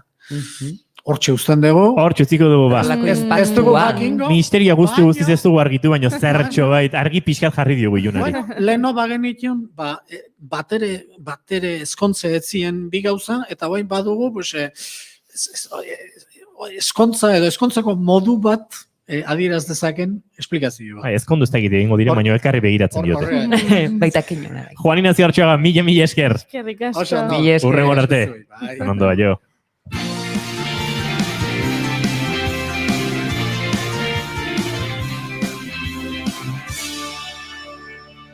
Keep calm and bigarren kafea.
Sorlekura iturrira, laino gisa soilik itzultzen dira gurak. Sorlekura iturrira, oroin mina soilik itzultzen dira bideak. Oiur eta lainuak, bideak eta oroin minak. Zer izanen aiz ni bihar, iturrira, sorlekura itzultzea. 1980an UNESCOk bere 33. bileran irudi mugikorren babesari eta kontserbazioari buruzko gomendioa plazaratu zuen, eta ordutik jakin dezazuela urriaren 27an ikusentzunezko ondarearen nazioarteko eguna ospatzen dugula. 40 urte, hau aurrera eraman zenetik, baina zergatik pizten du honek alako interesik, ez? Soinu grabazioak eta filmak oso dokumentu zaurgarriak direlako, erraz eta nahita suntsitu baita daitezke. 20. mendeko ikusentzunezko ondarea, behin betiko gal daitekelako, abandonua, ondatze naturala eta zaharkitzea teknologikoaren ondorioz.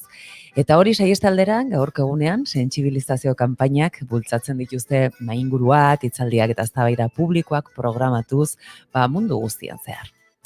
Ikusentzunezko artxiboek munduko pertsona eta kulturen bizitzari buruzko historiak kontatzen dizkigute. Ondare ordainezina da, gure memoria kolektiboaren baieztapena eta ezagutza iturri baliotsua. Gure komunitateen kultura, gizarte eta hizkuntza aniztasuna islatzen baitute besteak beste. Denok partekatzen dugun mundua, hazten eta ulertzen laguntzen digute. Ondare hori zaintzea eta jendearentzat eta etorkizuneko belaunaldientzat eskuragarria izaten jarraitzea ezinbesteko helburua da memoria erakunde guztientzat eta baita publiko orokorrarentzat ere. Badira ikusentzunezko ondarea zaintzea mehatxatzen duten alderdi teknikoak, politikoak, sozialak eta finantzarioak, ezta? baina baita gure ondarea babesten eta biltzen laguntzen duten profesionalak. Besteak beste, hoietako bat dugu gurean gaur, honen inguruan hitz egiteko eta solasteko. Josu Martinez, zinemagile eta idazlea hain zuzen ere. Batzuk itsasoaren alaba edo jainkoak ez dit barkatzen, filmetatik ezagutuko duzu akaso. Gure oroitzapenak filmean, Sarriona Indiaren hitze irudia jarri zizkionak bezala, edota ikerlari eta maisu lanetan dabilelako Euskal Herriko Unibertsitatean.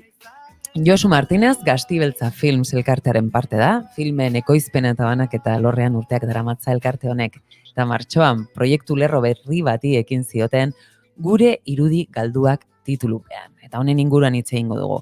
Filmak berreskuratu eta salbatzeko xedea duena 20. mendeko Euskal Herriaren ikusentzunezko memoria aurkitu, digitalizatu, gorde eta babestu nahi duen hain zuzen ere.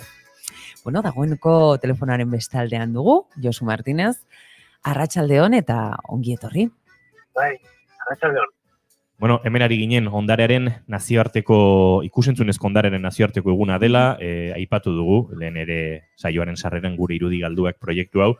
Ez dakit ze puntutan zareten, martxorako martxa edo lan handi egindakoak bazinaten, edo zerbait bai, pentsatzen du gero denok bizizan dugun gaitz horretan, olako geldialdiak aso sortu dela, eta ez dakit berriz ere ariote zareten gure ikusentzunezko hori berreskuratzen, ariote zareten biltzelan hori berriz ere egiten, edo zein puntutan den proiektua.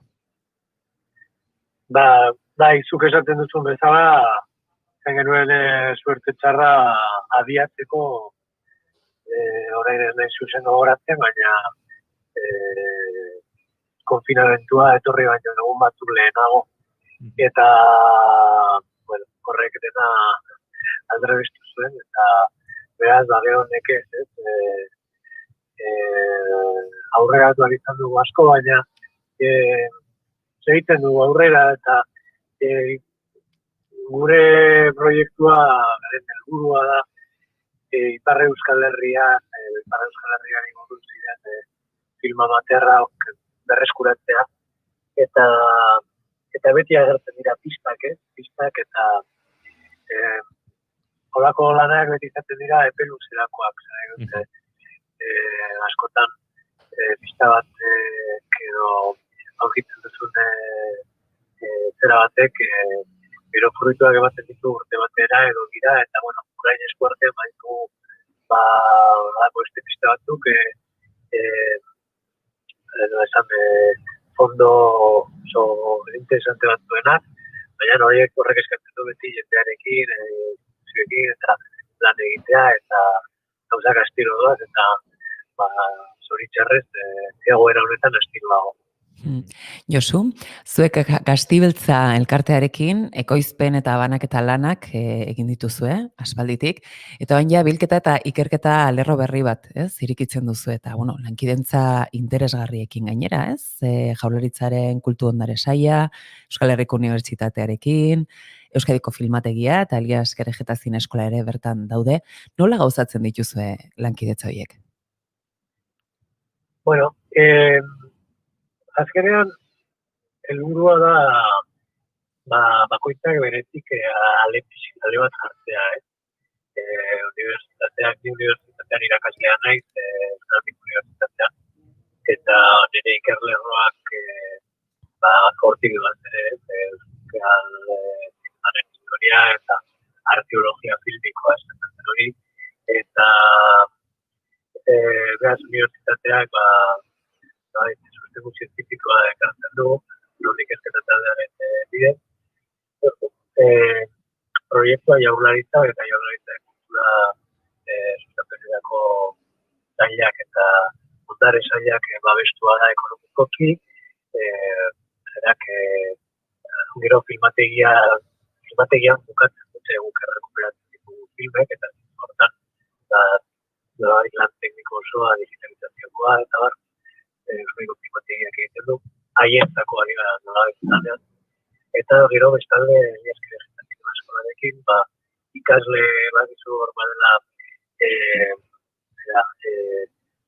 espezialitate bat, artxiboa lotua, eta orduan, Manuel Itxaustiren fondoan, errekuperatuaren fondoan, rekuperazioko lan horietara, idazle batzuk, eta haiekin elkarlanean ere lan egiten dugu, ez? Haientzako bada aukera egiazko kasu erreal batetan praktikak egiteko. Orduan, bueno, hori guztia gaztibentzak koordinatzen du izateko, edo berak erabatzeko lan aurrera, eta nik uste dut, iparralde eta hegoaldeko eta instituzio publiko eta pribatuko lankidetza hori oso aberatsa dela. Ikusentzunezko ondarearen nazioarteko eguna dela aipatzen ari ginen, Josu. Jada jabetu gara, hori ere badela gure ondarea, kasu 20. mendeari erreparatzen hasita, gure herriaren ondare filmiko edo ondare ikusentzunezko hori, nahiko egoera, gabezi egoeran zegoela eta ezken nuela, ez? Bideo hortan oraindik lan gehiegi jorratu, ez? Gertatzen da ondareari buruz, galdetzen badiozu edo hori, edo ondarea eta hartzen baldin badugu gogoan, burura etortzen zaizula, ez egiten Santima mineko lehitzea edo gaztelu bat. Baina ondarea hori baino askoz gehiago da, ondare kulturala ikusentzunezkoak ere bat dira, pero areago ondare inmateriala ere, gure aitona moden historia ere ondarea dira. Horre, edo zerutako jakintza eta kultura ere ondarea da. Eta ikusentzunezkoa dagokienez, gertatzen da gurean ibetitzen dut, existitu ere egiten ez den herri bat dela, eta existitu ez den neurrian, ez dituela izan tresnak bere historia eta bere kultura babesteko.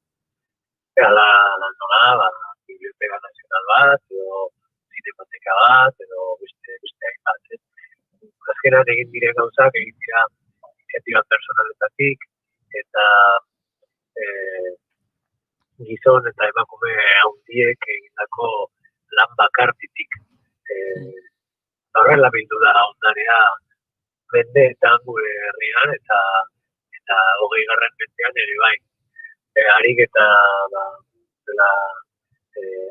marka batzuk instituzio autonomikoak sortu ziren hegoaldean, eta, geroztik astiro eta ez behar diren medioekin, baina egiten dute Euskadiko filmategiak, Nafarroako filmategiak eta dalakoek lan handi bat. Baina badugu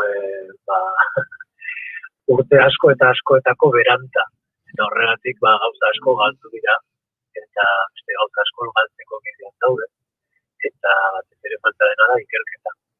Filmategiak badu nahikoa lan eskuartean dituen gauzak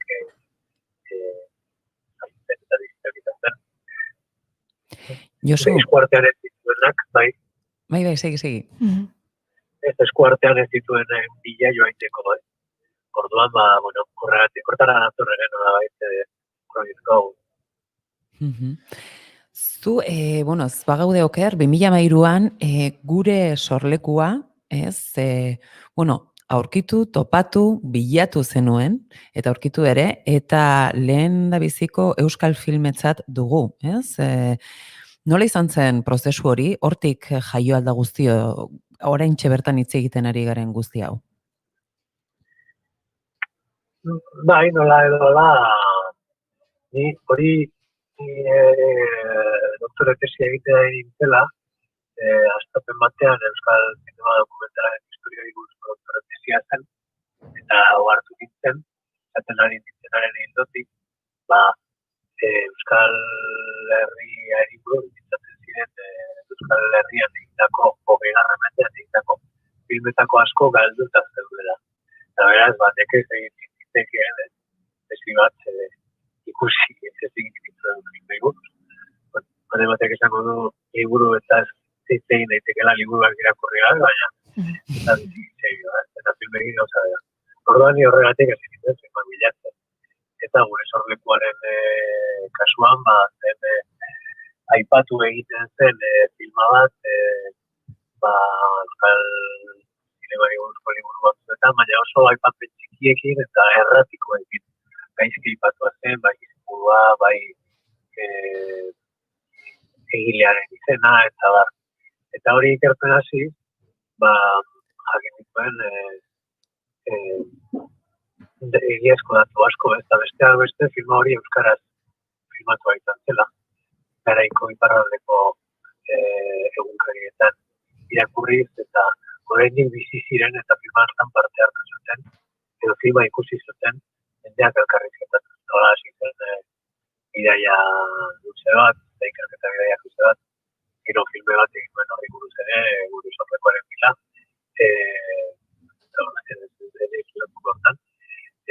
gure sorrekoaren filma hori topatu arte, Parisen.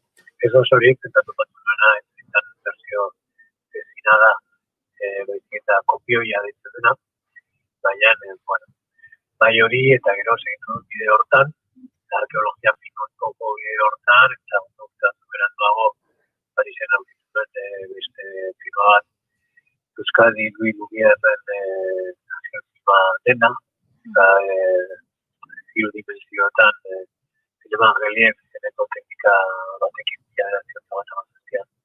Luis Lumierren produzitu zuen, Luis Lumierren asmatutako hiru de teknika bat segura.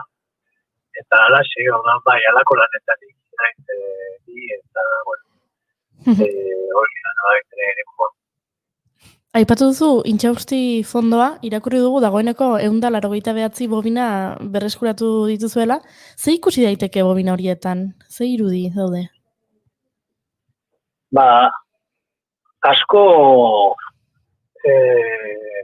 Asko tarikoak. Manuel Intxausti izugarrizko personalitate aberatsa ditu guztietan izan zen. Aberatsa diruz, biretan izugarrizko dirua egindako gizona zen, baina aberatsa baita ere Euskal Herriari ekarri zionaren ikusteekin. Bera izan zen besteak beste, Jose Antonio Agirreren iesa prestatzen zuena Berlinetik eta New Yorkera. Eta horrez gain, kulturzalea eta zinemaren zalea ere bai, eta 20ko hamarkadan, hau da, 100 urte, eta garaian beste ekonomikoki etzelako erresa. Ia inork kamararik etzuen garaian, berak kamara on bat erosi zuen, eta zen Euskal Herrian filmatzen, 20ko hamarkadan egin zuen hainbat dokumental euskal ikusgaiak, zinema mutuaren garaia eta gara, baina beste rotuluak euskaraz ziren, eta, filma horiek ziren kultaskuntzaren zat, egindakoak, txikatzen dantzak, ohitura, eta horrela dituztenak.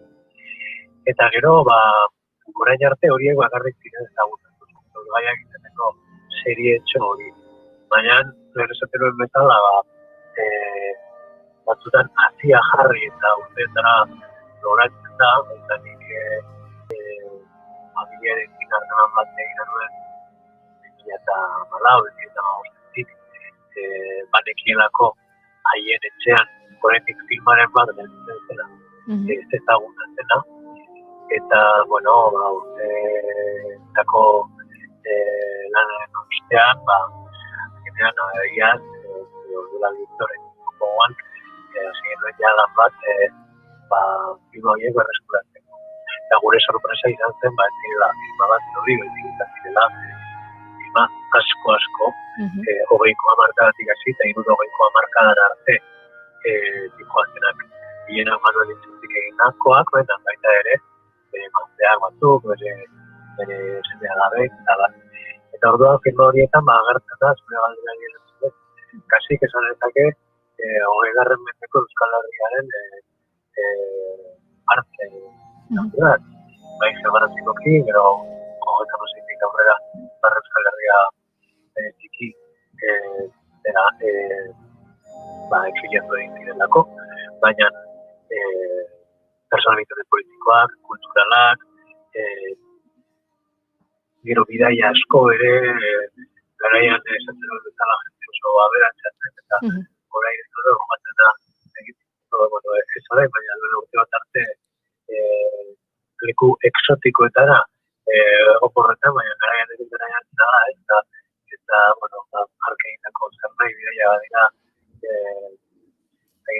Parisera, New Yorkera, Veneziara, Afrikara, eta horiek guztiak filmatuak, 20ko hamarkadan, orduan izugarrizko altxorra da. Josu Martínez, eskertzen dizugu benetan gurerako tarte hartu izana, telefonoaren konexioarekin hortxe estu xamarre gabiltza, eta gainera badakigu zu ere estu xamar zabiltzala gaur egun potola zenuela, eta eskertzen dizugu beraz. Guretzat tartetxo hartu izana, eta uste dut etorkizunean akaso lasaiago eta beste audio kalitate batekin gure entzulei ere helaraziko diegula hor kontatzen ari zaren guzti horren atzean, dagoen jakituria eta azken finean dagoen ondare guzti hori. Esker mila eta laster arte, izan ondo. Eskerrik asko, Josu. Aio.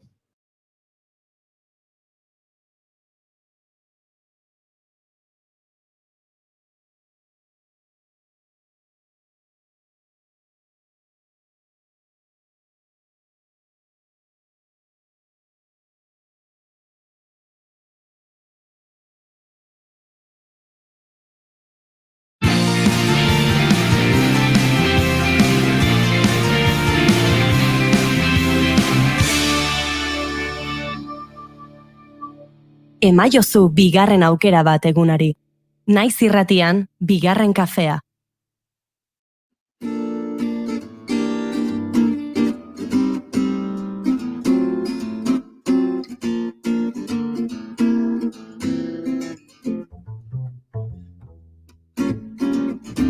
Fly me to the moon and let me play amongst the stars.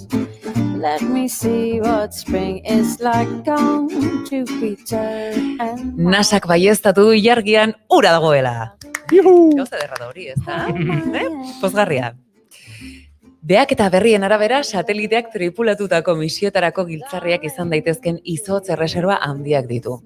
2018ko abuztuaren 31an, Boeing 747 batek eskotila handi bat iriki zuen isatsaren ondoan, hegaldi erdian itsasmailatik 13.000 metro ingurura. Bada, tokia. Lurrazaletik distantzia horretan dagoeneko posible da lurreko teleskopioetarako ezinezkoa den argitasunarekin espazioa behatzea, zuri asko gustatzen zaizun hori, goiu. Atmosferaren asaldurei esker. 2 urte baino gehiagoko analisiaren ondoren, egun horretan hartutako harrak atzo argitara eman ziren, eta zalantzarik gabeko baieztapena egin zuten. Ilargian ura dagoela alegia.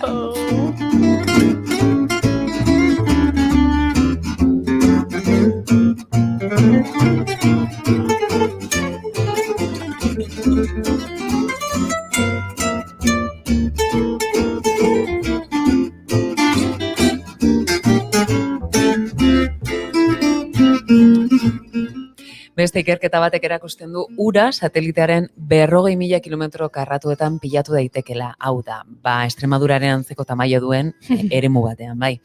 Ura beti ilun dauden guneetan ez ezik, argiztatuko guneetan ere egon daiteke.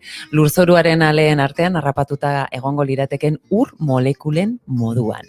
Bilanek aurkikuntza hoien garrantzia azpimarratzen dute satelitera egingo diren etorkizuneko misio tripulatuetarako.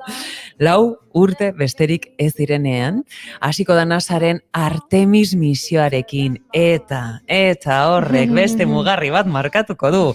Lehen emakumea ilargiaren gainazalera iritsiko da. Eta gure bagoaz ilargira. Fly Me to the Moon honekin, Sara Oslagen abotxean.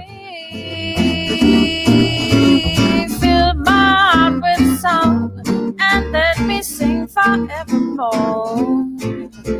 You are all I long for, all I worship and adore. In other words, please be true. I said in other words, ooh, in other words.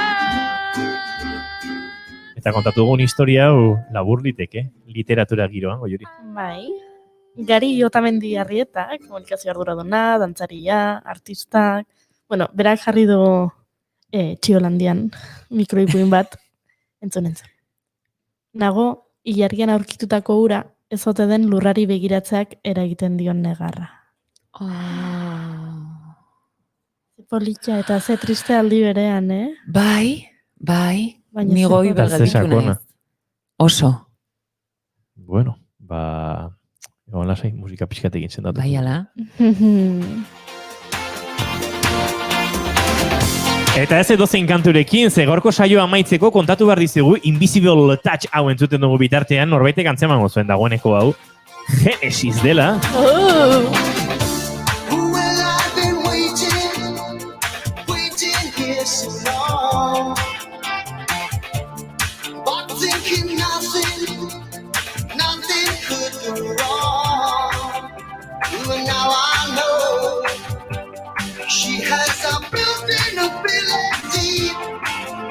Hain zuzen ere, martxoan jakinarazi zuten, iragarri zuten itzulera izango zela udazkenerako, alegia dagoeneko gertatzen behar zuen, baina atzeratu egin behar izan zuten noski COVID-aren giro guztionengatik martxoaren hasieran aurreratu, eta martxoaren 15ean, munduko hainbat tokitan COVID-a dagoeneko, oso gogor ari zen jotzen.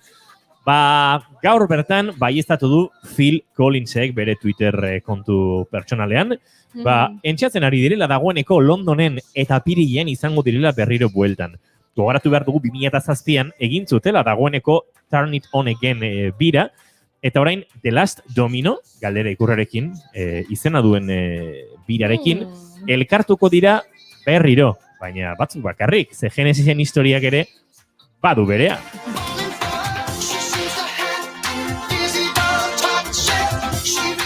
Askorentzat Genesis aipatzean Phil Collins da burura datorren izena, eta jakin badakigu bateria jolea abeslari izaki, gaixotasun batek, edo arazo fisikoek ukatu ziotela bateria jotzen jarraitzeko aukera.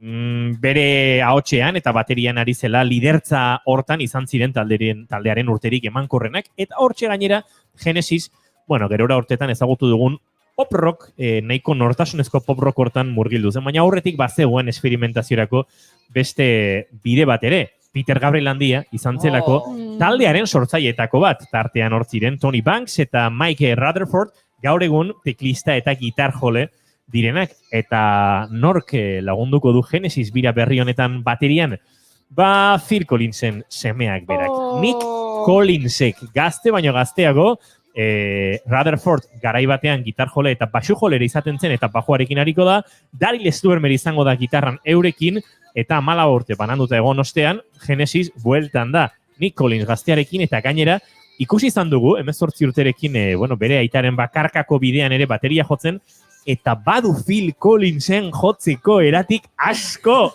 Eta batez ere uste dut, Phil Collinsekin eta Genesisekin ere gauza bera, Genesisen soinu haietara, 70ko hamarkadako bateria, sonido konkretu horietara ere hurbiltzen da, eta estilo aldetik badago zerbait batzutan, ez dakit, modaz pasatako ez dut esango, baino zaharkitu xamarra. Vintage.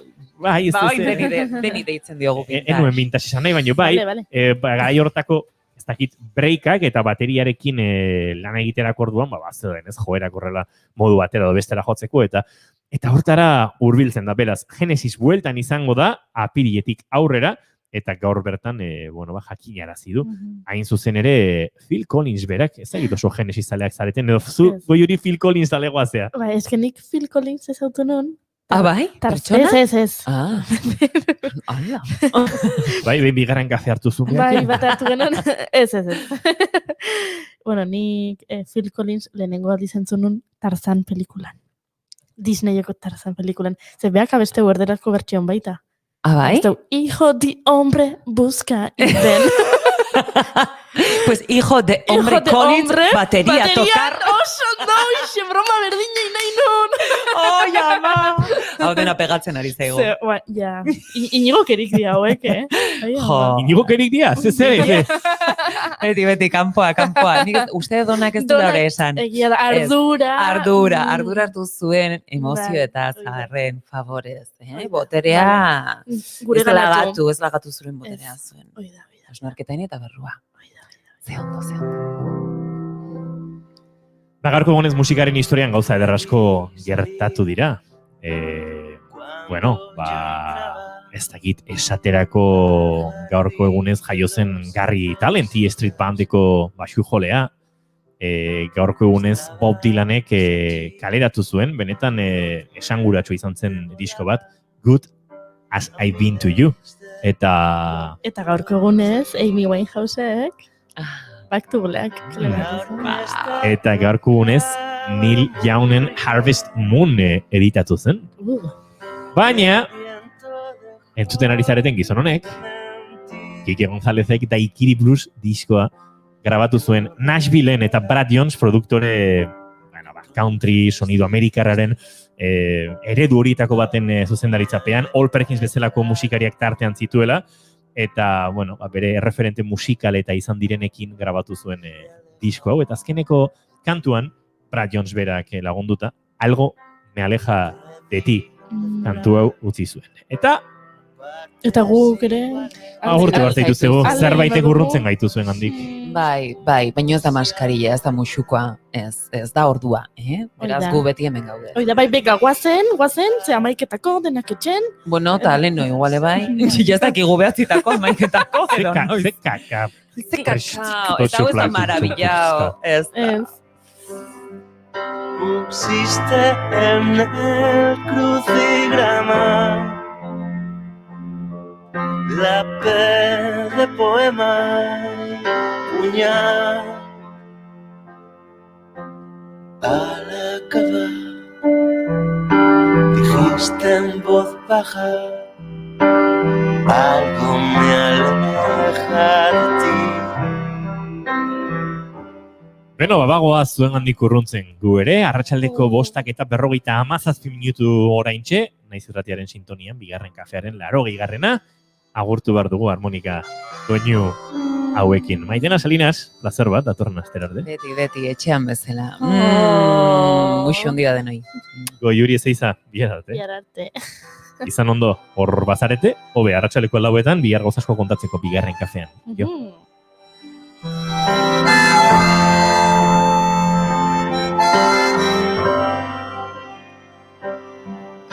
La orquesta tocaba muy rival y el viento dejó de mentir. Creo recordar que entonces dijiste algo me aleja de ti. Me aleja de ti.